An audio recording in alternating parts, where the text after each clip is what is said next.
Welcome to Next Chapter Chats. We're the podcast that's rewriting the script on what life really looks like after 55, after 65, after 75. We're looking at our future. I looked up aging on YouTube, and I found there's a lot of podcasts out there, and they're about how to slow down aging, how to reverse aging. We're talking anti-aging, how to become immortal. But I didn't find any information on the benefits of aging. And I believe there are some. We're here to talk about the gifts of aging. So today's discussion is about aging and aging well. We're going to take a deep dive in what aging is to us. It's our own personal stories. I'm Pat Browne. I'm the creator and co-host of Next Chapter Chats. And with me is my co-host, our executive director, and dear friend, Penelope Mathieson. Thank you, Pat. And thank you very much for tuning in with us today. This is actually why we started the podcast, was to talk about the very thing that people are not talking about, and that is the beauty of aging. Yeah, so why don't we just get into it? Yes, great. You tell me, I'll start the interview. What does aging mean to you? Do you know what? Aging, and I said this when I met you early on, aging to me is and should be our superpower. Mm-hmm. We have learned so much. We have accomplished so much. We have worked. We have raised families. We have built communities. We have helped charities. And so to age is a benefit. So you mentioned anti-aging, and I think that term, having come from the beauty and skincare industry, as we both have, evolved around the late 80s, early 90s. And so everything was anti-aging, wrinkle cream and anti-aging, everything. It really put a negative spin on it. So Next Chapter Chats is about pro-aging, aging well. Okay, so we're really talking about shifting the narrative around aging. Yes. So collectively, we are the first generation to live this long. We are. There's a whole bunch of people out there that will say, well, I know my grandmother lived to be 102. 80-20 rule. But that wasn't the norm. Exactly. Prior to our parents' generation, they were the first, but they were still expected to live a much shorter time. Yes. But our generation is expected to live well past their 80s, yes, into their 90s, and even into their hundreds. And we want to live well in doing so. Well, that's the whole thing, because if you're taking this as our next chapter, and you started retirement, we'll just take the norm and say 65, if that's when you're retiring, you're now going to live 30 years. Exactly. How are you going to make it special? How are you going to afford it? That's another question altogether. So, are we embracing aging? So, let's talk about, our generation, the baby boomers, and ostensibly you and I like to say this because we're at the younger end of the baby boom. I'm only 71. I just turned 71 last week. Congratulations. Thank you, honey. So, let's talk about the baby boomers, because we really are a force to be reckoned with. Mm-hmm. Roughly 60% of women baby boomers have been in the workforce, unlike our mums. Mm-hmm. So this generation is vastly different. If you just slice that out, forget what women have contributed to corporations, to nonprofits, to society as a whole. So there's that aside, but also we are the first generation to live this long and with the education levels that we have. And so we are inspired to reverse the narrative around anti-aging to truly make it pro-aging, because it should be our superpower. I kind of think it is our superpower. Good. It took me a while to get this, and we'll go through the process, but I think that aging actually gives you gifts. Totally. It does give you arthritis, hence the arthritis rings. That's one of the gifts. Oh, the biggest one for me is aging has allowed me to become the person I should have always been. With all of that experience. It's the experience. It's the time to walk into myself. It allows me to be vulnerable. Yes. I can now be present in my fullest. I'm not living behind a charade, behind a face. I'm comfortable in my own skin. This means that I connect with others in their authenticity. Yeah. My relationships are real. There's no pretense. I'm far less concerned with judgment. I would agree with that. I think there's a thing called ego. And I think also as women who accelerated into the C-suites and even V-suites, as women who have accelerated into those areas, we had to be different from our moms. We had to find our own pathways, open our own doors, be unafraid. And there was ego involved because we had to stay strong. So all of those things, when you say that you're at a more comfortable age now because of those experiences, confidence comes with experience. Experience comes with age. And so when you reach this level of, let's call it success, we're healthy, we're fit, we're happy, we're vibrant. We're just annoyed that there's this term anti-aging because it's wrong. Aging is a gift. It is a joy. It is a privilege to age and to age well. So, sorry, back to your point. So ego is gone because now we're comfortable in our own skin. We've gone through those ceilings. Yeah. We've accomplished that. It's not pretending to be confident anymore. Exactly. And it's not natural. And it's not boastful. It's just knowing who you are inside. And it's okay. And it's okay not to be perfect at everything. Do you know what?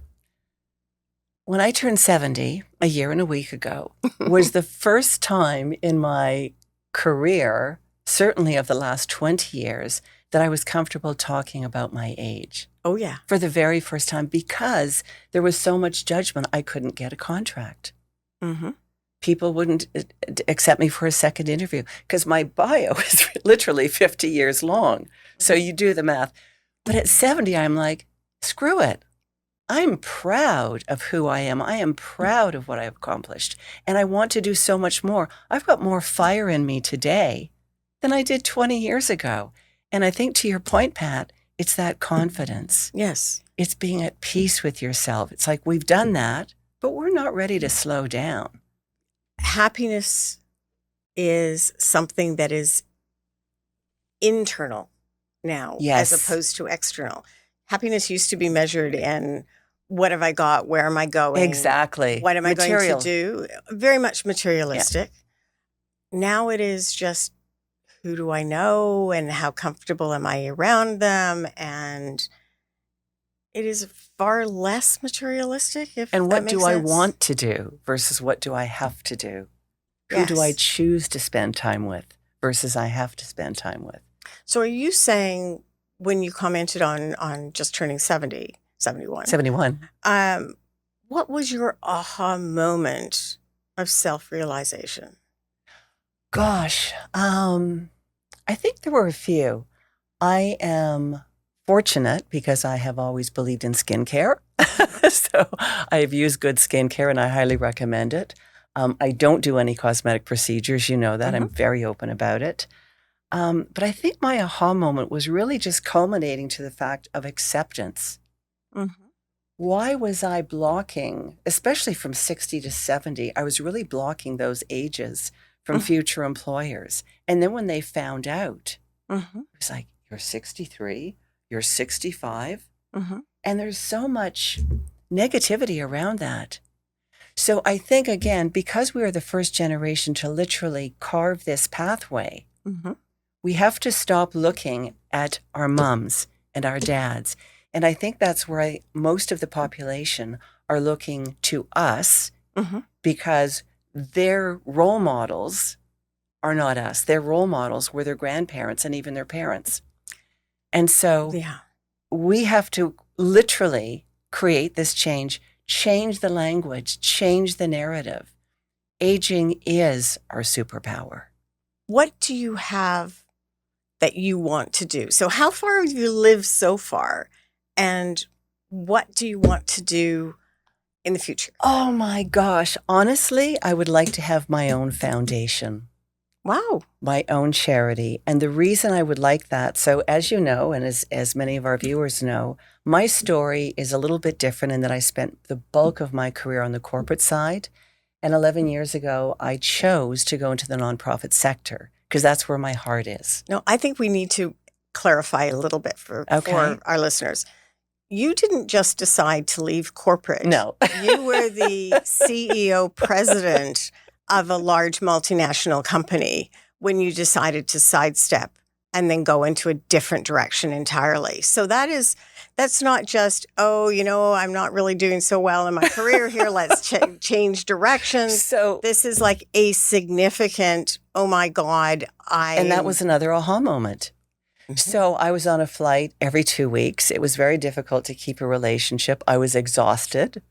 The joy had started to dissipate for me. However, at the same time, and for the last 20 years, I've served on boards. Mm-hmm. I have created fundraising events. I have supported charities and done everything that I could.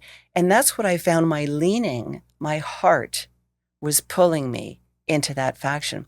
The very first board that I sat on 21 years ago, the largest family shelter and women's shelter in Ontario, really opened my eyes. I didn't realize that it was such a thing, that the statistics were so appallingly large and growing.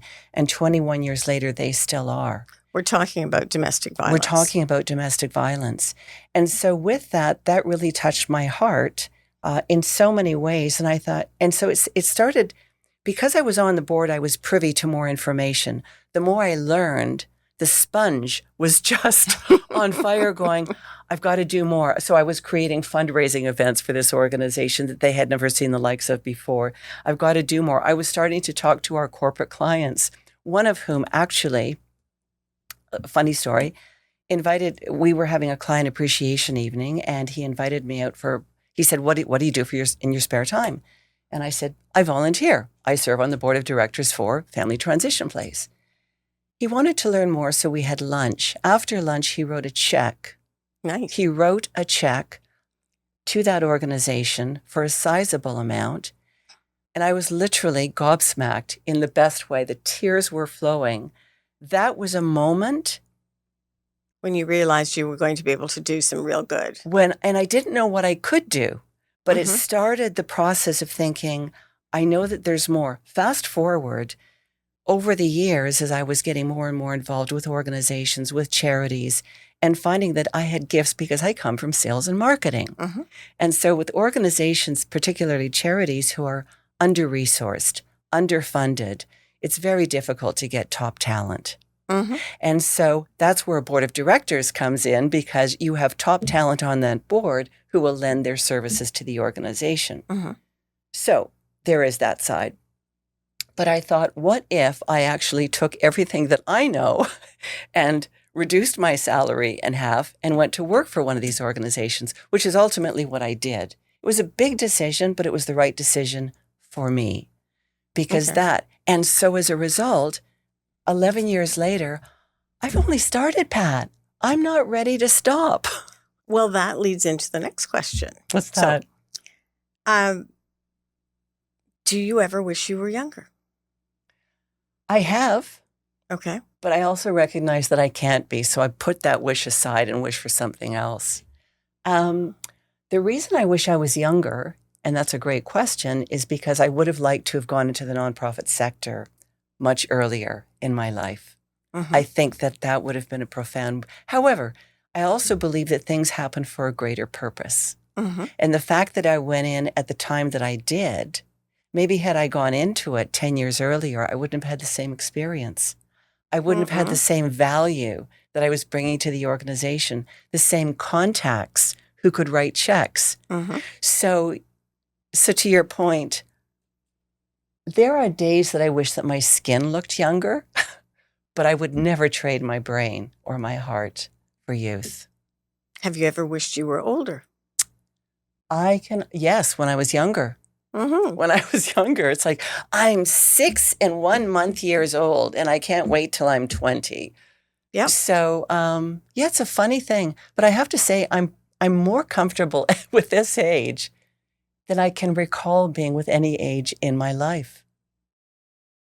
And I never thought about that until now, so thanks for asking. Well, it's a question because we talk about ageism. Yeah. It's interesting that I think all of us in our lives have wished to be older. So when you're 17 and trying to get into the bars, you want to be older. When you're 22 and want to be cool, yeah, you want to be older. I don't know that I've ever had a wish to be younger. So definitely older, never younger. Interesting. Thoughts? Interesting. I've never wished to be either that much. So, but I can say, and I had lunch with a dear friend last week that I hadn't, on my birthday, that I hadn't seen in eons. We used to work together. And she is your age. She's in her 60s. And she said she is the happiest in her life now than she has ever been. And I thought about that and I thought, me too. There's a sense of accomplishment. There's a sense of pride. There's a sense of you've let the ego go. All of those. The false ego. All the false ego, exactly. Yeah. That's gone. But I'm highly driven. And I'm driven to do more. It's no surprise. And I just, honestly, I love the work that I do with charities. And I never want that to stop. When I said that I would love to have my own foundation, that is so that I could be in a position to help small and mid-sized charities who really touch my heart deeply. Those are the ones that have the most difficulty getting grants, getting adequate resources, hiring top talent. Those are the ones that I really want to help. So you're talking about the charities where somebody has a passion project and they are directing it, as opposed to, because the other side of that is that we have a lot of small charities that really could be rolled into a bigger charity. And that is a great point. So let's look at environmental, for example. So you have a lot of small environmental organizations because they're grassroots. Yep. And sometimes they will partner with another organization or on a project perhaps. But then you have the large ones. David Suzuki Foundation is a great example. So they're sort of, one of the leaders in that space. But I think it's also important, just like in business, that we have small, medium, large, and super. Okay. I think you need that to keep the competitive landscape, to get talent from from a bigger pool. And I think also from an employee perspective, if you're working for a small charity or a small ad agency or a small whatever, if you're ambitious, you probably want to go larger. So sometimes smaller organizations can be a good stepping stone. Okay. It's a world I really don't know a lot. The nonprofit sector. The nonprofit sector. I know that as somebody sitting on the outside, I am approached for money regularly. And it's like, I can't give to everyone. Of course. So you choose where you give. You choose, but it becomes difficult when, well, what makes you different from this one? Exactly. What are you doing that is unique? Now, some of them they actually have a unique position and it hasn't been thought of by somebody else and it is providing a unique benefit. Those I certainly can support, as opposed to somebody who just wants to give of their time and, well, this goes back to our earlier conversation, maybe can't find their way into an existing charity. Exactly. But to your point, and you are what I call a smart donor, ask the questions, look at the financials, get referrals, read testimonials. The website is the website. Anything can be on there. But I think it's really important that people get a little bit more. And I'm finding with all generations, and particularly Gen Z now coming into the fold, I'm finding there's a real shift in donations. Because our age group, the baby boomers, the wealthiest generation ever. Yeah. What happens after we're gone? So charities, a lot of us have in our wills where we're giving to organizations that we support. After our generation, we still have to nurture the Gen X and millennials and all the way down the ladder. So you need donors at all level. But I think donors are also, when I look at donors and I'm approaching, I'd love to work in major gifts and capital campaigns, big money. So when I look at those, I'm excited when people ask the right questions because it means they're serious. They want to understand the organization. So 20 years ago, I would say that people didn't ask those questions. They weren't as interested. And you should ask. So if they didn't ask the questions, they were just handing over money. And that's great. Without being aware. From someone who's a fundraiser, those are wonderful. Those are gifts. Okay. Literally. All right. So we've talked about the need to shift the narrative from anti-aging to pro-aging. Yes. You know what? Just my own story. I'm actually more, as I've said, more comfortable in my skin now. But even from the anti-aging side, I actually think that I look better in my 60s than I have ever before in my life. Yes. Even though I'm fighting the same middle-age spread that everybody else is, that's also through all of the podcasts. But maybe it's because I am comfortable in my skin. Confident. The biggest anti-aging secret is a smile. Yes. If you're willing to smile, that projects more youth and vitality 100%. than any cosmetic you 100%. put on your face. I am not going to judge anybody who wants to have cosmetic procedures done. That is their choice. I'll be quiet about it. It's not my choice. It's their choice. I haven't. Also don't have the money to do it. There is that. And I have a scrawny neck, which I don't like, but I'm not wearing a turtleneck. You have a beautiful neck. No, I don't, but thank you. So what we have learned through history, though, and recent research is really showing this to us strongly, is that if you are excited about aging, if you are excited about your life going forward, you're going to live 7.5 years longer. And happier. Well, hopefully you're going to be happier because you don't want to be 7.5 years longer if you're having a shitty time. Of course.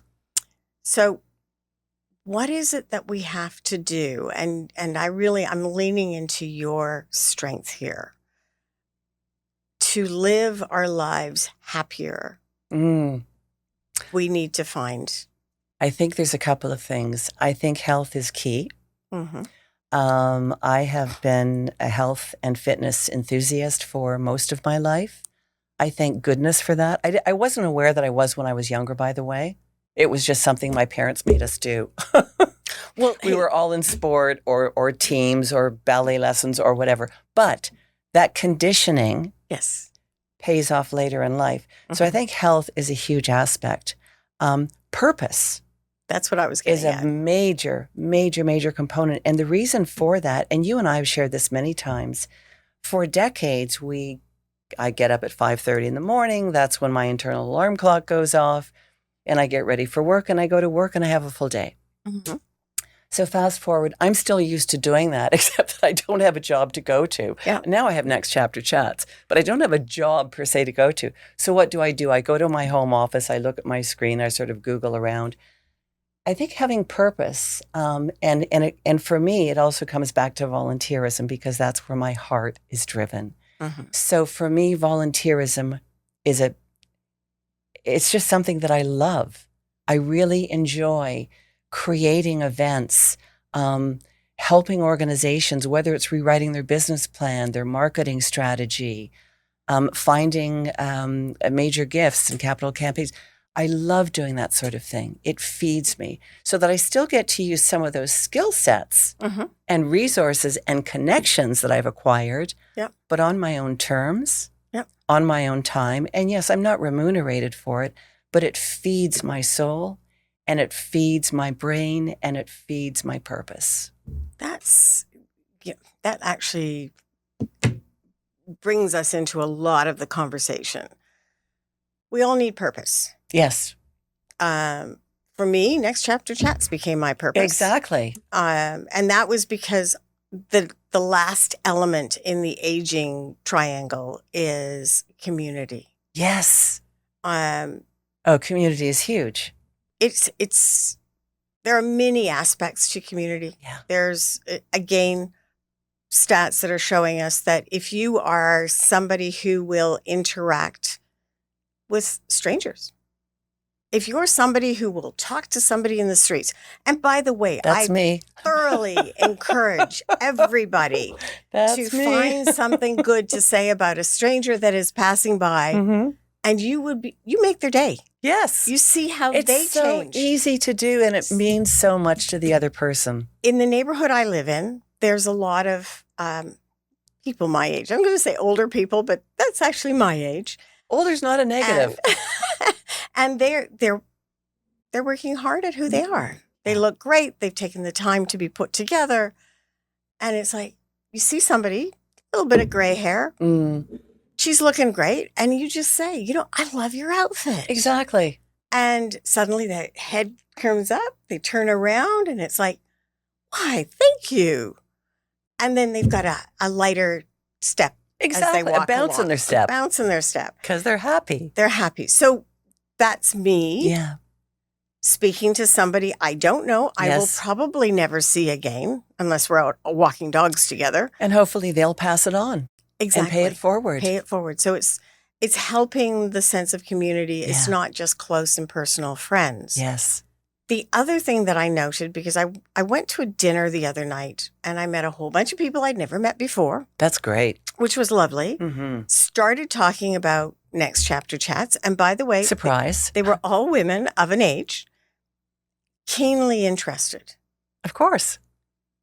Because there isn't another platform. One of the things that I discovered when I was looking for who's out there doing what is in podcast land, we might literally be the oldest girls. Yes. Who are out there consistently talking about women's health, women's communities, women's purpose. Authentically. Because everybody else is looking at, how do I stop the aging process? And they're generally a bit younger. So that leads into my comment that I came to my aha moment in my early 60s. How's that? It was just before my 65th birthday. Just getting post-COVID at that point. And I was asked by the women in my neighborhood that had become my bubble during COVID what I wanted to do for my birthday. And it was like, it stopped me. I was like, wow. They cared. Well, that too, but it was also more, I can have a birthday. To your point about having not talked about it, I had not had a birthday you can have party. 65 candles on the cake. The last birthday party I had was my 50th. There you go. We're now 15 years later. And I'm saying, yeah, I can proudly lean into who I am. Yes. And say, well, hallelujah. It's my 65th birthday. We're going to make it last at least a week. And we're going to have a ladies' high tea. And we're going to have a backyard barbecue. And we're going to go do some wine tasting because that pretty much covers what I love to do. And I'm going to be 65 and I'm going to tell everybody I'm going to be 65. Love it. And have the banners and everything else. I would not have done that before. So do you think because you had left the workforce per se, because you, as I would have done as well, you don't have that pretense. You don't have to pretend that you're a younger person than you are. I mean, oh my God, when I think of what we went through. But that's in the past. But it is that's my aha moment. Exactly. It was then. You could breathe. I could breathe. Some of the things that became really interesting, when I say I feel that I even look better, people were taking photos. And I had never looked at a photo of me. I hated them. They were not what I wanted to see. I think most women are like that. And then I started to look at them going, this was so bad. My prop of my little dog is usually there with me, but it's not so bad. So let's talk about photos because that's a great point, because we grew up in an era where Photoshop didn't exist Yes. until the last, 20 years, 15 years anyway. So now you have a lot of unrealistic images of women, accomplished or unaccomplished, but women who actually don't look their age because it is fake. I see it even in younger women in their 20s and 30s and 40s who are doing these profiles and these, it's why? So we'll take dating sites, for example. Okay. So you put this fake persona on, and this happened to me. True story, more than once. This happened to me. So you have this persona. I'm almost 5'10". I thought you were taller, actually. So I'm meeting this gentleman for the first time whose profile said he was 6'2". The photo was great. So when I opened my door and I looked down, yes, I had heels on, but they weren't 8 inches. And then the photo didn't match the image. Did you think I wouldn't notice? So again, why are we trying to be someone we are not? Let's just be who we are. Yeah. Forget the judgment. Forget what other people think. If they don't want to look at me, please don't. If you do, I welcome it. That is actually really interesting, because now we're saying it's not aging, and ageism just isn't to women. No, it's everybody. It's to men as well. Yes, absolutely. Well, men are, the Botox industry and fillers and hair transplants. Oh, hair replacement. Hair replacement, rather. Yeah. All of those things have just escalated with thanks to men. So great for people in the industry. Well, here's an interesting stat, which I don't have the exact numbers. But in the U.S., many senior executives have written into their employment contract dollars for plastic surgery. Yes. Because even if you're the CEO, you got to look young and vital.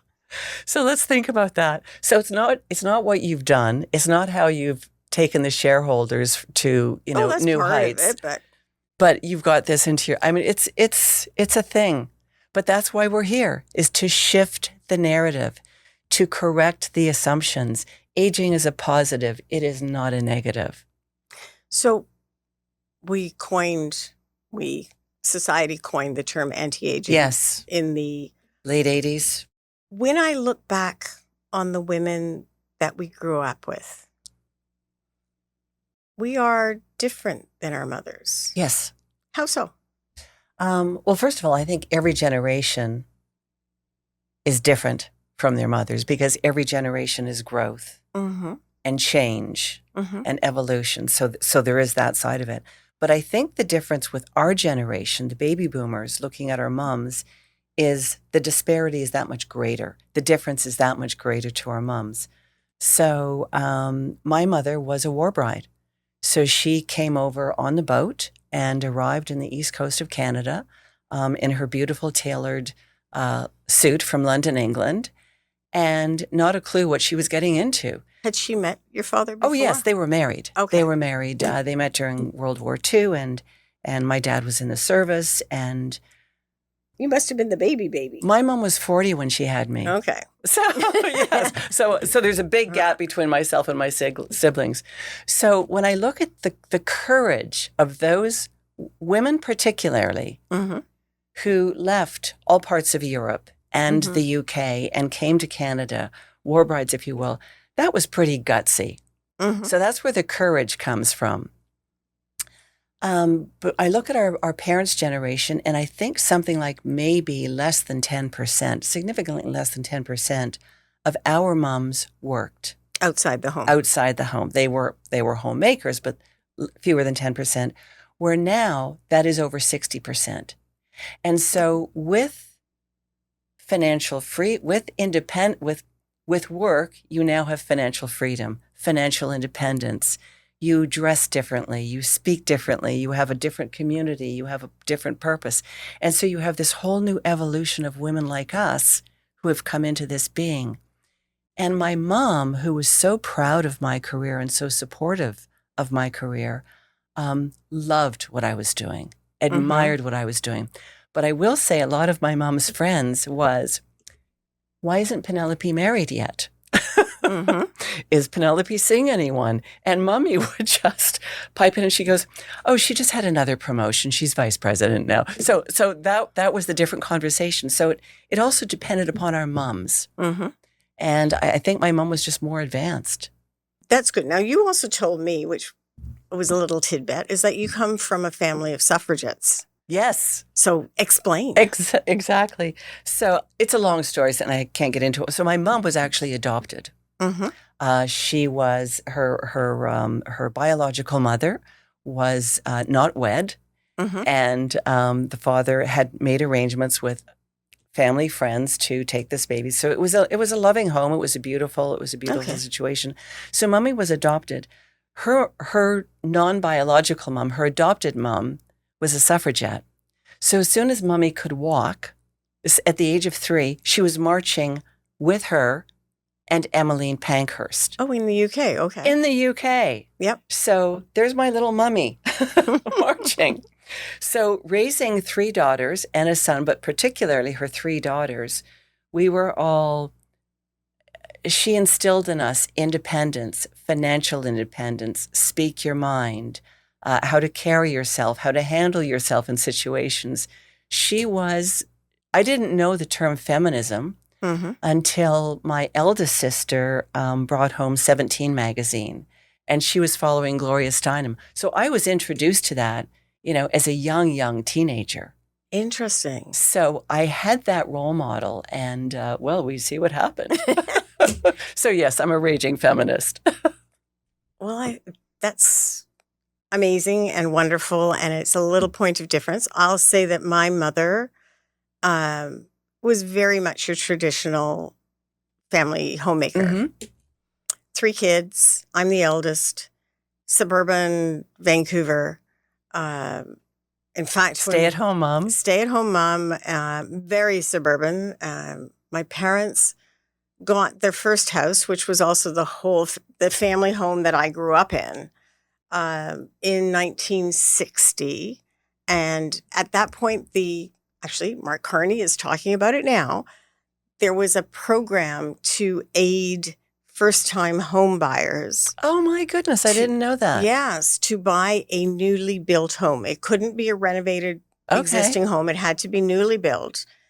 And newly built, even to this day, usually means outskirts of the city. Exactly. So we moved into a community that was accessed from a 2-lane, was a little bit better than a dirt road.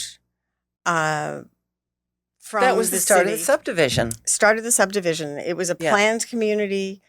It was a mile from our house, so we're not even kilometers now. It's 2 kilometers from our house to the nearest bus stop.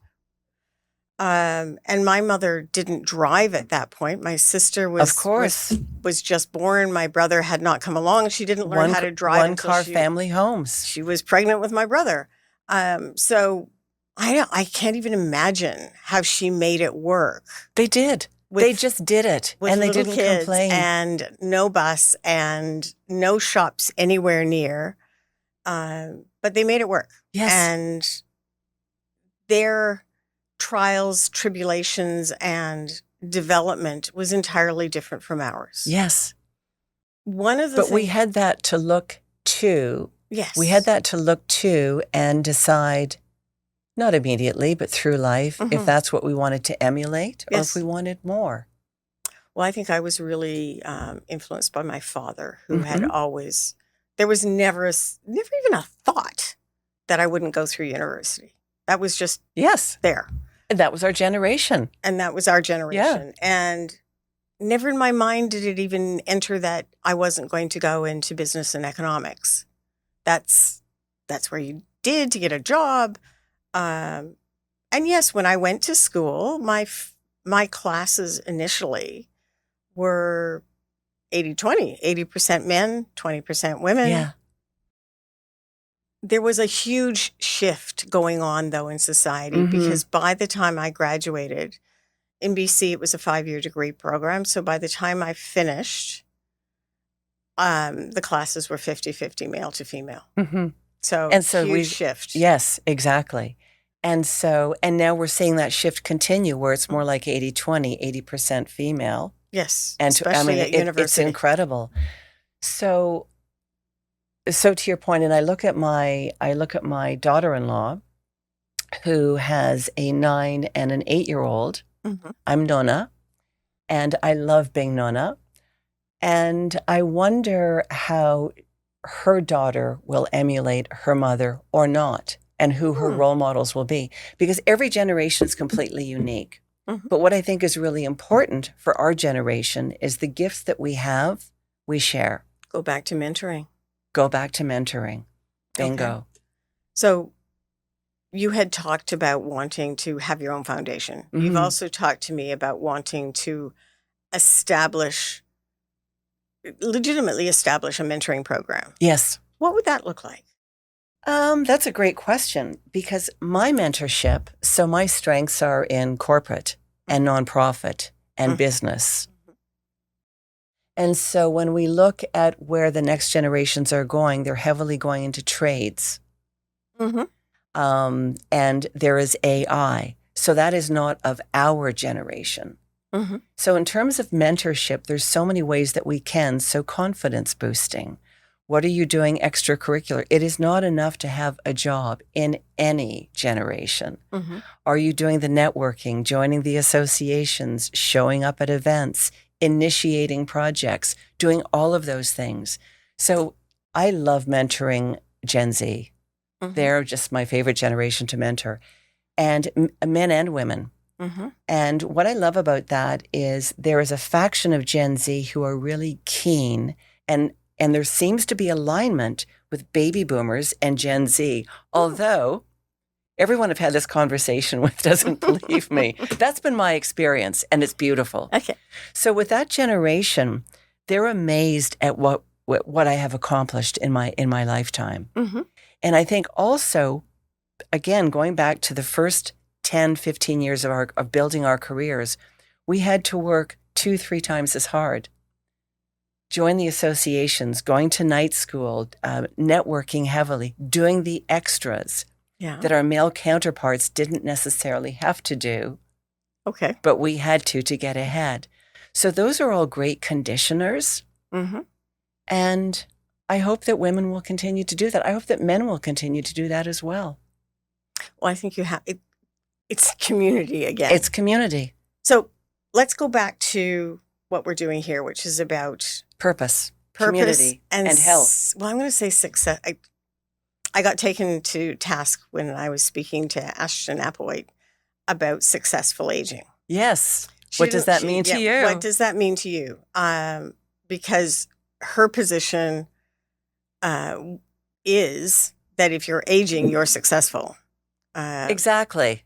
And I'm going to say, no, I actually don't buy into that entirely. I think that we need to take some responsibility for how we age. Of course. It's on us. So what does living to the max mean when you put the filter of, I'm now 70? Yes. So what does it mean? So it means better skincare. Mm-hmm. So I think this anti-aging movement that began in the 80s with, anti-aging, but also with fillers and Botox and cosmetic procedures and all of this stuff, I would really like to see that toned down. And I would love to see women become more confident in their own skin and own who they are. I would love to see that. I don't know if that's possible. I don't know. We are such a visual society. And so to that point, what is wrong with how we look? Well, that's a big question. We never said this about our moms, so why is it being said about us now? So I think confidence is a big one. When you can own who you are. I am 71. I don't have my 50-year-old body. I have my 71-year-old body. Okay, I'm just going to say this for everybody else. This is a pretty fantastic body. So you're too kind. So let's talk about health. Okay. Let's talk about women's health, physical health, mental health, emotional health. I'm deeply spiritual. Mm-hmm. I'm multi-faith. Mm-hmm. I don't practice any particularly regularly, but I do tap into them sometimes on a daily basis. It's just something that I'm quietly comfortable with. Good. So in terms of physical health, that's something that I believe that we can have control over. And so when you can have control over your physical health, what you eat, your beverage choice, fitness is a huge part of aging. So we know that with aging, you lose muscle mass. And working out becomes much, much harder. It is for me every time I work out. I never look forward to it, ever. But I'm always grateful afterwards that I've put in the time. And one of the things that I like to coach women on in fitness is forget the time. Forget the time. If you've got 10 or 15 minutes, that's enough. Do something. Do some crunches. Do some push-ups. Just do something. If an hour is daunting, don't do it. But when you start making little baby steps towards a healthier you, it becomes habit forming.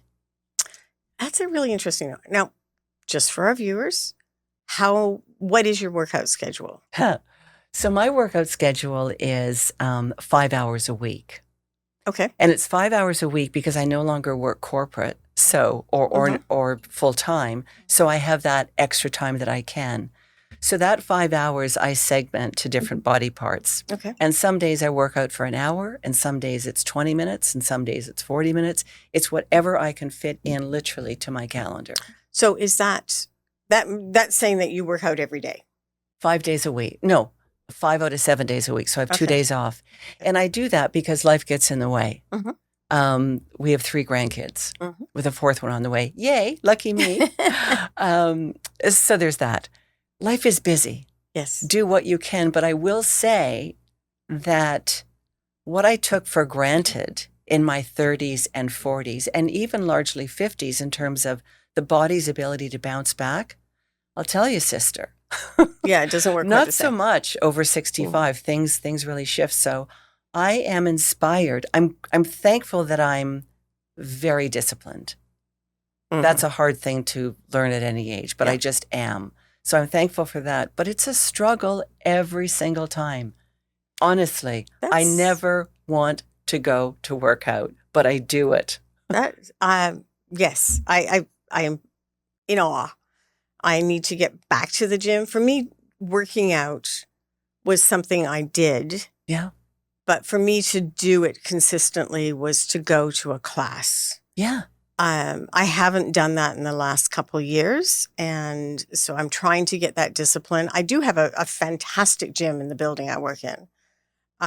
So it's just carving the time in the day. Exactly. Put it in your calendar. And if you can't make it, change the time, change the day, but leave it in your calendar. Just move it around. And having said that, I have a little dog that I have to walk on a regular basis every single day. So at least I'm outside doing something. Yeah. And I'll tell you another motivator for me. I mentioned grandchildren. Yeah. I want to be able to run with them, play tag with them, play baseball with them, dance with my granddaughter. I want to do those things right up until the day that I die. Fantastic. So I will continue to do whatever fitness routine I'm able to do. Good. If I need a knee replacement. Well, that actually brings up the next one. That's going to factor into it. I mean, shit happens. Well, and part of successful aging in my book is replacing body parts. If you need to, it's actually being proactive about your health. Yeah. We have a universal healthcare system in Canada. There are complaints and compliments on it. Based on what my husband and I have been going through in the last few years, it is amazing. Yes, you're very fortunate. It's being there for us. But you do have to advocate for yourself. Absolutely. So 1,000%. You know your body. Yes. You should know your body. Yes. If your knees aren't working properly, you're the one that's going to know it before your doctor does. Of course. And you need to advocate. Yeah. If something doesn't feel right inside, push until you get an answer. Pay attention. Pay attention to the changes inside and outside your body. And it's paying attention, but it's also pushing to get a response. Yes. Because shit does happen. It does. And the only chance you have of a successful outcome. I'm going to say the only, and somebody's going to say, well, there's always, no, but the only chance you'll have for a successful outcome is making sure that you push early. Early detection on everything makes a bit. So we really, really need. So taking it into your own hands, taking control. Push for the results. Yeah. Advocate for yourself. Yes. So health has many things, and we're going to go through these over the next season as we bring in professionals who will be able to answer some of our questions. I just want to talk about fitness for another minute because my brain's doing what it normally does. Mm-hmm. You can see the smoke coming out. I have a lot of girlfriends who don't work out, and they think that and I've heard the comment, it's so easy for you, Penelope. It's never easy. Mm-hmm. It's also never too late to start. Even if you have been non-active your entire life, it's never too late to start. Improvement, constant and never-ending improvement is something, it's a belief that I have, that I'm grateful to have, but it's also something that we can all adopt at every age. So putting health in your own hands, taking ownership, things that we can control, and I think as we age, we need to take greater control and accept greater responsibility for what is occurring because, honey, it happens and it happens rapidly. So we're going to be wrapping up soon, but we've talked about the need to find purpose. Mm-hmm. We've talked about health and we've talked about community, and we can go into and about these things forever. One of the things that I think we need to just briefly touch on is purpose. Mm-hmm. And finding purpose now can be big. You can start something new. You can go back to school. There are many things that you can do. And if it doesn't work, who cares? Try something else. Don't give up. That was part of it. But the other part is that it doesn't necessarily have to be a big purpose. Exactly. It's just something that gets you out of bed. Yes. And it will probably morph over time. Walk down the hall in your condo. If that's a challenge, just do it. It's private. No one's watching. No one cares. And in fact, most people will walk, if they see you, will say, good for you. Yes. Or hello. Have a nice day. It's finding something that you're comfortable with. Yes. Maybe a little bit uncomfortable because that's also where growth comes from. Exactly. But I met a woman yesterday. This was one of these random strangers that I speak to. She was a professional international cyclist. Wow. Who said to me that just recently she'd backed off doing an event in South Africa because it was too tight. The peloton at 65 was too tight for her to handle. And so now she has changed her purpose. Exactly. To smaller events, community events, and riding on her own. So even though her purpose was once here, life is changing it to here, and there is nothing wrong with that. Yeah. That is what successful aging is about. Yeah. And do you know what else? I'm noticing there's a club, Good Life. Good Life, I think, is a fitness club that I used to go to years ago. I'm seeing more and more clubs offering programs for seniors. So my recommendation to them is change the name and you will fill the class. Stop calling us seniors. We might be chronologically, but just because that assumption plays into it. Mm-hmm. That's a good point. I hadn't even thought about it. But the fact that health clubs are paying attention to this massive population, we are the bulk of the population. Interesting. We need a lot of attention. So with that, I'm going to say thank you and thank you for spending time with us today at Next Chapter Chats. This was a lot of fun. Great conversation. Good. Thank you for spending time. If today's episode did spark something in you, send us a message. Please. Join in the conversation. We have Next Chapter Chats on Instagram. We have it on Facebook. We have it on LinkedIn. We have it on YouTube. We have our website. Hear from you. And, we forgot our new website just launched. Yay. It launched yesterday. Yay. So congratulations. Quite proud about that. So until next time, remember, this is the next chapter. And it's a good one. It is. It's not about getting older. It's about becoming you. Yes. Look for Next Chapter Chats wherever you get your podcasts from. We are on all platforms. There's a new episode every second week.